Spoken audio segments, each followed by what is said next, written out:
মৰমৰ ছাত্ৰ ছাত্ৰীসকল তোমালোকক মোৰ চেনেললৈ স্বাগতম জনাইছো। আজিৰ এই ভিডিঅ'টিত তোমালোকৰ পঞ্চম শ্ৰেণীৰ আমি আৰু আমাৰ পৰিৱেশ নামৰ যিখন পাঠ্যপুথি আছে সেই পাঠ্যপুথিৰ দ্বিতীয়টো পাঠ জীৱ আৰু পৰিৱেশ নামৰ যিটো পাঠ আছে এই পাঠটিৰ অনুশীলনীত যিবোৰ প্ৰশ্ন দিয়া আছে সেই অনুশীলনীৰ প্ৰশ্নসমূহৰ সম্পূৰ্ণ উত্তৰ অৰ্থাৎ গোটেইখিনি প্ৰশ্ন উত্তৰ আজি এই ভিডিঅ'টোৰ যোগেদি তোমালোকলৈ মই লৈ আহিছো। বলা প্ৰথমে আমি অনুশীলনীত থকা প্ৰশ্নসমূহ এবাৰ চকু ফুৰাই চাই লওঁ। তোমালোকৰ ১ নম্বৰত দিছে উত্তৰ লিখা। ইয়াত মুঠ ৫টা প্ৰশ্ন দিছে। প্ৰথম ক নম্বৰ প্ৰশ্নটোত দিছে পৰিৱেশৰ জৈৱিক আৰু অজৈৱিক উপাদানবোৰ কি কি? পৰিৱেশৰ জৈৱিক আৰু অজৈৱিক উপাদানবোৰ কি কি লিখিব লাগিব আমি। খ নম্বৰত দিছে উদ্ভিদক উৎপাদক বুলি কিয় কোৱা হয়? তোমালোকে জানা উদ্ভিদক উৎপাদক বুলি কোৱা হয়, কিন্তু কিয় উদ্ভিদক উৎপাদক বুলি কোৱা হয়? গ উপভোক্তা কেই প্ৰকাৰ আৰু কি কি? ঘ বিয়োজকে আমাক কেনেদৰে সহায় কৰে? আৰু ঙ তিনিটা পৰিস্থিতি তন্ত্ৰৰ নাম লিখা। বলা প্ৰথমে আমি এই ৫টা প্ৰশ্নৰ উত্তৰ কৰি লওঁ। প্ৰথম তোমালোকৰ ক নম্বৰ যিটো প্ৰশ্ন আছিল পৰিৱেশৰ জৈৱিক আৰু অজৈৱিক উপাদানবোৰ কি কি? ইয়াৰ উত্তৰত তোমালোকে লিখিবা পৰিৱেশৰ জৈৱিক উপাদানবোৰ হ'ল উদ্ভিদ, প্ৰাণী, চৰাই চিৰিকটি, অনুজীৱ আদি। এইবোৰ হৈছে আমাৰ পৰিৱেশৰ জৈৱিক উপাদান। আনহাতে পৰিৱেশৰ অজৈৱিক উপাদানবোৰ হ'ল বায়ু, পানী, মাটি, সূৰ্যৰ তাপ, পোহৰ আদি। এইখিনি তোমালোকে লিখি ল'বা ক নম্বৰ প্ৰশ্নৰ উত্তৰ। তাৰপিছত খ নম্বৰ প্ৰশ্নটো আছিল যে উদ্ভিদক উৎপাদক বুলি কিয় কোৱা হয়? ইয়াৰ উত্তৰত লিখিবা নিজৰ আহাৰ নিজে তৈয়াৰ কৰি ল'ব পাৰে বাবে উদ্ভিদক উৎপাদক বুলি কোৱা হয়। উদ্ভিদ বা সেউজীয়া যিবোৰ উদ্ভিদ বা গছ গছনি সিহঁতে কি কৰিব পাৰে? নিজৰ আহাৰ নিজেই তৈয়াৰ কৰি ল'ব পাৰে। সেইবাবে উদ্ভিদসমূহক কি কোৱা হয়? উৎপাদক বুলি কোৱা হয়। নেক্সট গ নম্বৰ প্ৰশ্ন আছিল তোমালোকৰ যে উপভোক্তা কেই প্ৰকাৰ আৰু কি কি? উপভোক্তা কেই প্ৰকাৰ তোমালোকে জানানে? উপভোক্তা ৩ প্ৰকাৰ। ইয়াৰ উত্তৰ লিখিবা উপভোক্তা ৩ প্ৰকাৰ। সেইবোৰ হ'ল ১ নম্বৰ দি লিখিবা প্ৰাথমিক উপভোক্তা, ২ গৌণ বা দ্বিতীয় শ্ৰেণীৰ উপভোক্তা আৰু ৩ তৃতীয় শ্ৰেণীৰ উপভোক্তা। ঘ নম্বৰ প্ৰশ্ন আছে তোমালোকৰ বিয়োজকে আমাক কেনেদৰে সহায় কৰে? ইয়াৰ উত্তৰ লিখিবা বিয়োজকে উদ্ভিদ বা প্ৰাণীৰ মৃত্যু হ'লে সিহঁতৰ দেহটো গেলি পচি যোৱাত সহায় কৰে, যাৰ ফলত এইবোৰ মাটিৰ সৈতে মিহলি হৈ যায়। তাৰমানে আমি যিবোৰ প্ৰাণী বা জীৱৰ মৃত্যু হ'লে বা এজোপা গছ মৰি গ'লে আমি কেইদিনমানৰ পিছত কি দেখোঁ যে সেই গছজোপা নাইকিয়া হৈ যায় বা সেই প্ৰাণীটো তাত নাইকিয়া হৈ যায়, অৰ্থাৎ মাটিৰ সৈতে মিহলি হৈ যায়। আৰু এইবোৰ কোনে কৰে জানানে? আমি খালী চকুৰে নেদেখা কিছুমান বেক্টেৰিয়া বা ভেঁকুৰ আছে, সেইবোৰে বিয়োজক হিচাপে কাম কৰে। সেইবোৰে কি কৰে? এই উদ্ভিদ বা প্ৰাণীৰ দেহৰ যিবোৰ অংশ থাকে সেই অংশসমূহক ক্ষুদ্ৰ ক্ষুদ্ৰ অংশলৈ পৰিণত কৰে, আৰু যাৰ ফলত এই ক্ষুদ্ৰ ক্ষুদ্ৰ অংশবোৰ মাটিৰ সৈতে মিহলি হৈ যায়। আৰু এই ধৰণে বিয়োজকে আমাক সহায় কৰে, আৰু এইখিনি মাটিৰ লগত মিহলি হৈ যোৱাৰ ফলত সেইখিনি জৈৱিক সাৰ হয়। নেক্সট ঙ নম্বৰ প্ৰশ্ন আছিল তোমালোকৰ তিনিটা পৰিস্থিতি তন্ত্ৰৰ নাম লিখা। ইয়াৰ উত্তৰত লিখিবা তিনিটা পৰিস্থিতি তন্ত্ৰৰ নাম হ'ল ঘাঁহনি, পুখুৰী আৰু শস্য পথাৰ। এইবাৰ ২ নম্বৰ প্ৰশ্নটো চোৱা। ২ নম্বৰ দিয়া আছে খালী ঠাই পূৰ কৰা। ক শামুক হ'ল ডেছ উপভোক্তা। আমি উপভোক্তা কেই প্ৰকাৰ পালোঁ? ৩ প্ৰকাৰ। প্ৰাথমিক উপভোক্তা, তাৰপিছত গৌণ বা দ্বিতীয় শ্ৰেণীৰ উপভোক্তা আৰু তৃতীয় শ্ৰেণীৰ উপভোক্তা। শামুক কোনটো শ্ৰেণীত পৰে তোমালোকে জানানে? শামুক হৈছে প্ৰাথমিক উপভোক্তা। ইয়াত তোমালোকে লিখিবা প্ৰাথমিক। পৰে প্ৰ তাত আকাৰ দন্ত্য ঠ মথচিকাৰে মি ক।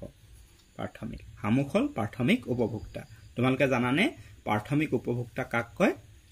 যিবোৰ উপভোক্তাই উদ্ভিদসমূহক ভক্ষণ কৰে তে শামুকবোৰে কি খায় তোমালোকে নিশ্চয় জানা শামুকে সৰু সৰু যিবোৰ কোমল ঘাঁহ সেই ঘাঁহবোৰ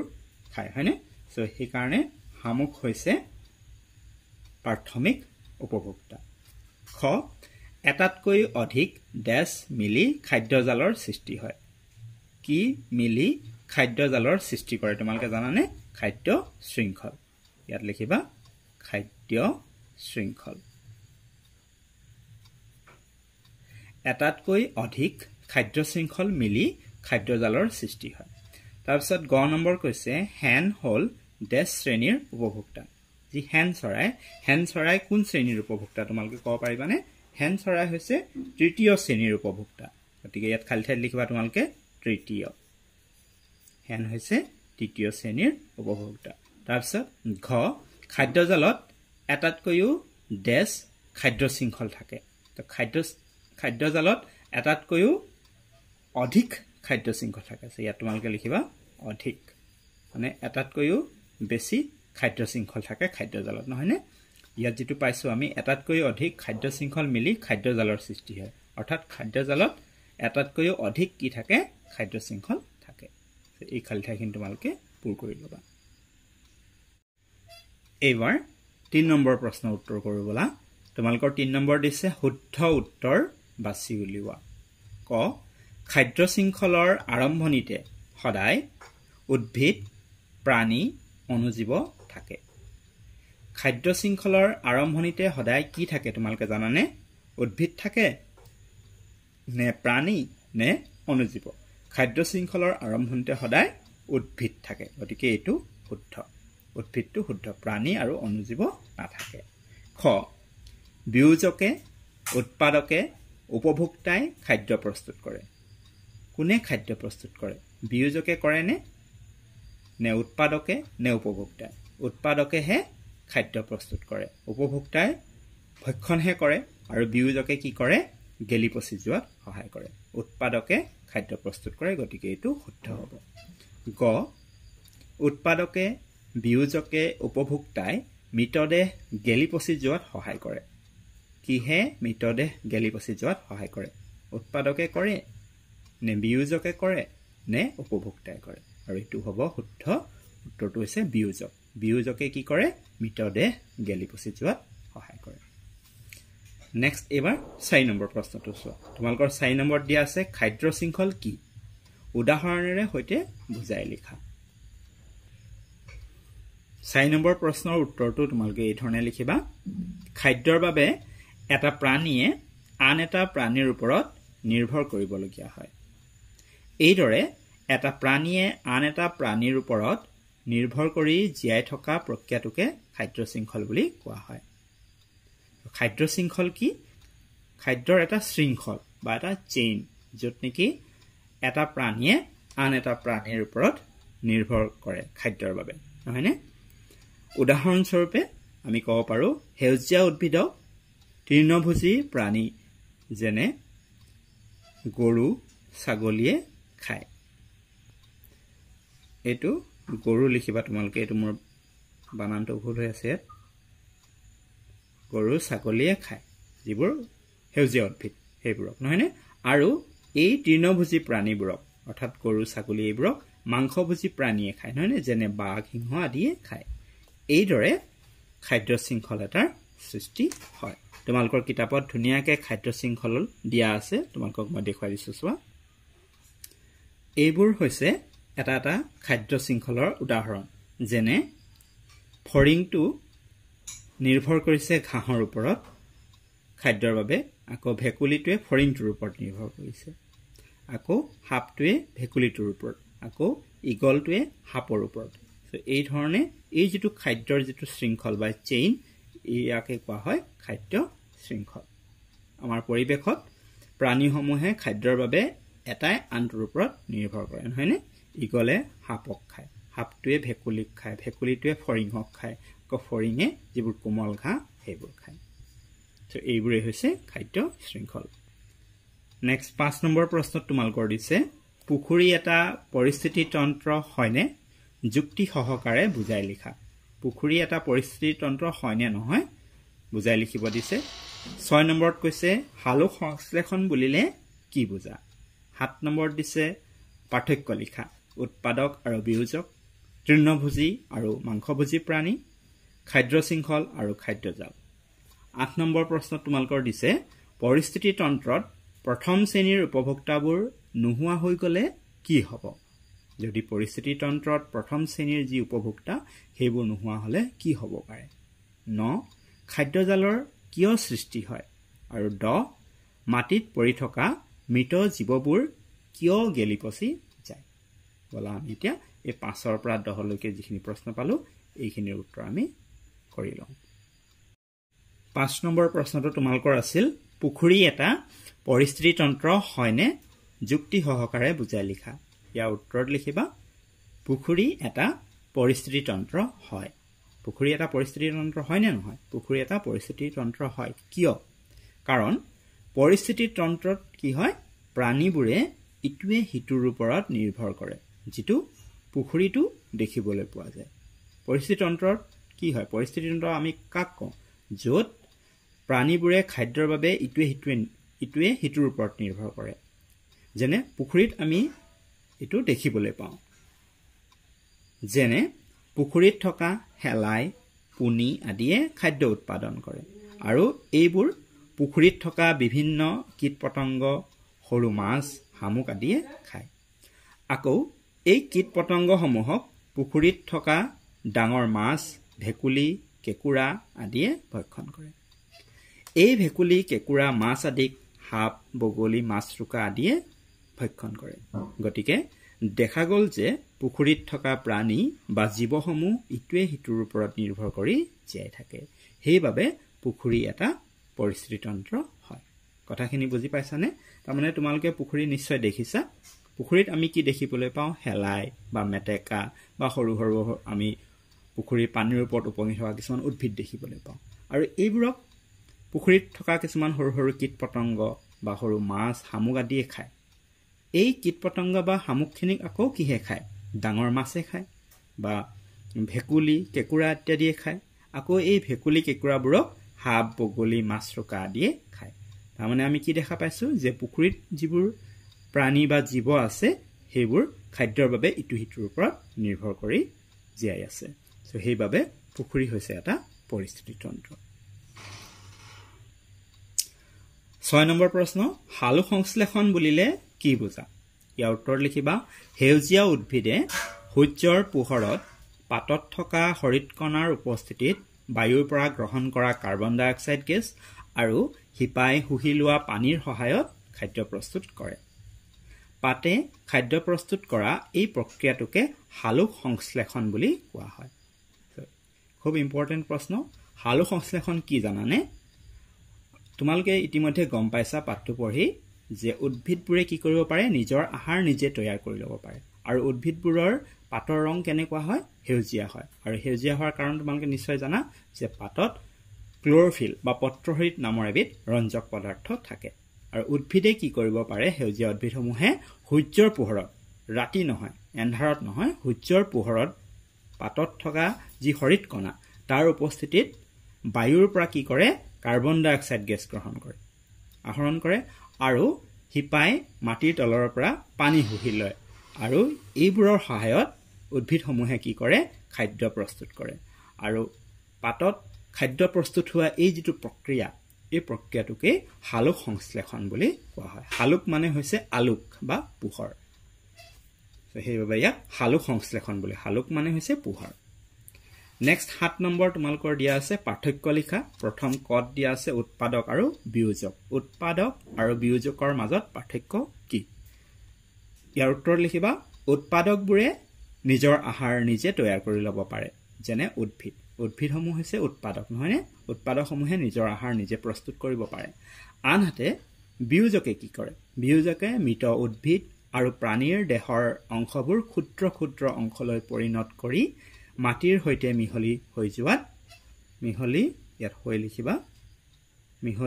যোৱাত সহায় কৰে যেনে বেক্টেৰিয়া ভেকুৰ আদি হৈছে বিয়োজক বেক্টেৰিয়া ভেকুৰ এইবোৰ হৈছে বিয়োজক সো এটো তোমালোকে উৎপাদক আৰু বিয়োজকৰ মাজৰ পাৰ্থক্যটো লিখিবা খ নম্বৰ তৃণভোজী আৰু মাংসভোজী প্ৰাণীৰ মাজৰ পাৰ্থক্য লিখিব দিছে একেবাৰে সহজ আমাৰ এই নামটোতেই পাৰ্থক্যটো ওলাই আছে তৃণভোজী তৃণ মানে ঘাঁহ আৰু ভোজ মানে ভক্ষণ কৰা খোৱা সো তৃণভোজী আৰু মাংসভোজী হয়নে সো যিবোৰ প্ৰাণীয়ে ঘাঁহ বন আদি খাই জীয়াই থাকে সেইবোৰকে তৃণভোজী প্ৰাণী বোলে যেনে গৰু ছাগলী হৰিণা আদি আনহাতে মাংসভোজী প্ৰাণী কাক কোৱা হয় যিবোৰ প্ৰাণীয়ে মাংস খাই জীয়াই থাকে সিহঁতক মাংসভোজী প্ৰাণী বোলে যেনে বাঘ সিংহ আদি গ খাদ্য শৃংখল আৰু খাদ্য জালৰ মাজৰ পাৰ্থক্য লিখিব দিছে খাদ্য শৃংখল আৰু খাদ্য জালৰ মাজৰ পাৰ্থক্যটো এই ধৰণে লিখিবা খাদ্যৰ বাবে এটা প্ৰাণীয়ে আন এটা প্ৰাণীৰ ওপৰত নিৰ্ভৰ কৰি জীয়াই থকা প্ৰক্ৰিয়াটোৱেই হৈছে খাদ্য শৃংখল খাদ্য শৃংখলৰ আৰম্ভণিতে সদায় উদ্ভিদ থাকে আনহাতে খাদ্যজাল হৈছে বহুতো খাদ্য শৃংখলৰ সমষ্টি অৰ্থাৎ বহুতো খাদ্য শৃংখল লগ লাগিহে খাদ্যজালৰ সৃষ্টি হয় সো এইটো হৈছে খাদ্য শৃংখল আৰু খাদ্যজালৰ মাজৰ পাৰ্থক্য খাদ্যজাল বুলি ক'লে মানে তাত বহু খাদ্য শৃংখল আছে বহুতো খাদ্য শৃংখল লগ লাগি খাদ্যজালৰ সৃষ্টি হয় কিন্তু খাদ্য শৃংখল বুলি ক'লে আমি কি বুজিম অলপ আগতে মই তোমালোকক কিতাপত দিয়া ছবিটো দেখুৱালোই যে আমাৰ পৰিবেশত খাদ্যৰ বাবে এটা প্ৰাণীয়ে আন এটা প্ৰাণীৰ ওপৰত নিৰ্ভৰ কৰি যি খাদ্য শৃংখলৰ সৃষ্টি হয় সিহঁতৰ মাজত হেয়াই হৈছে খাদ্য শৃংখল আৰু খাদ্য শৃংখলৰ আৰম্ভণিতে সদায় উদ্ভিদ থাকে খুব ইম্পৰ্টেন্ট এটো মনত ৰাখিবা নেক্সট 8 নম্বৰ প্ৰশ্নটো তোমালোকৰ দিছে যে পৰিস্থিতি তন্ত্ৰত প্ৰথম শ্ৰেণীৰ উপভোক্তাবোৰ নোহোৱা হৈ গলে কি হ'ব প্ৰথম শ্ৰেণীৰ উপভোক্তা তোমালোকে গম পাইছা নহয় যিবোৰে উদ্ভিদক ভক্ষণ কৰে অৰ্থাৎ উৎপাদকক ভক্ষণ কৰে সেইবোৰকে প্ৰথম শ্ৰেণীৰ উপভোক্তা বুলি কোৱা হয় যদি আমাৰ পৰিস্থিতি তন্ত্ৰৰ পৰা এই প্ৰথম শ্ৰেণীৰ উপভোক্তা নোহোৱা হয় তেতিয়া কি হ'ব পাৰে ইয়াৰ উত্তৰ লিখিবা পৰিস্থিতি তন্ত্ৰত প্ৰথম শ্ৰেণীৰ উপভোক্তাবোৰ নোহোৱা হৈ গলে পৰিবেশৰ আনকেইটা উপাদানৰ ওপৰতো প্ৰভাৱ পৰিব আনকেইটা উপাদান মানে আন যিবোৰ উপভোক্তা আছে যেনে প্ৰথম শ্ৰেণীৰ ওপৰত আছে দ্বিতীয় শ্ৰেণী বা গৌণ শ্ৰেণীৰ উপভোক্তা আৰু তৃতীয় শ্ৰেণীৰ উপভোক্তা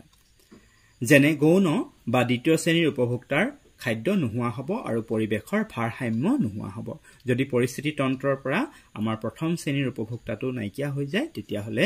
যি গৌণ বা দ্বিতীয় শ্ৰেণীৰ উপভোক্তা সিহঁতৰ খাদ্যৰ অভাৱ ঘটিব সিহঁতৰ খাদ্য নোহোৱা হ'ব আৰু লগতে দ্বিতীয় শ্ৰেণীৰ উপভোক্তাবোৰ নাথাকিলে তৃতীয় শ্ৰেণীৰ উপভোক্তাৰো খাদ্য নোহোৱা হ'ব আৰু তাৰ ফলত কি হ'ব আমাৰ যি পৰিবেশৰ যি ভাৰসাম্য